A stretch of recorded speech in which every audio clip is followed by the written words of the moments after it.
Yeah, so vesting is indeed often about time. And so the very common example is with the employee stock options. And so you give somebody a stock option, which is a right to buy stock in the future, but at the present day valuation or fair market valuation usually. And so as you can imagine, if a company is going up, it's at $1 now, and then they have the right to buy it for $1 when it's worth $4. That's $3 of profit that they've just made.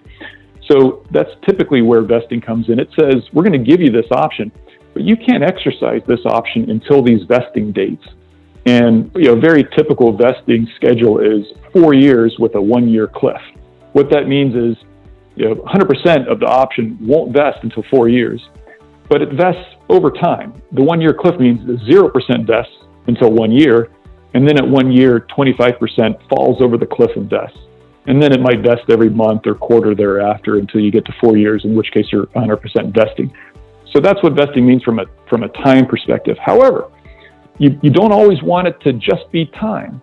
It can be based on other milestones. And so, for example, if a CTO is being hired and it's really important that CTO do a successful beta test of the key offering, maybe 50% of their vesting is triggered on that milestone of a successful beta rollout. Or if it's a vice president of sales, maybe a good vesting milestone is when they've achieved $1 million of recurring sales revenue.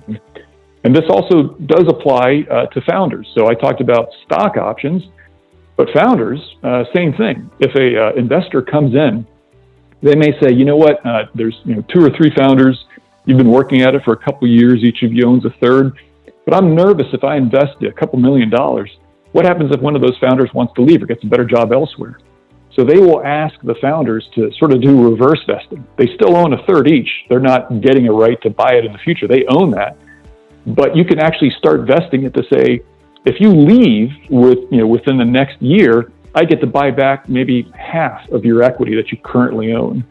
So that's called subject to forfeiture. They forfeit, their equity if they leave, or maybe it triggers a buyout right.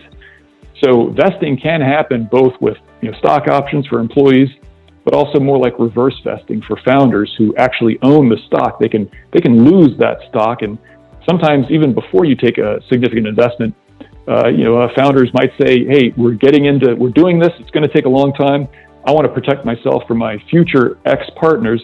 Let's all do this vesting." And almost always they have to do it the same schedule for all the founders to make it fair and equitable.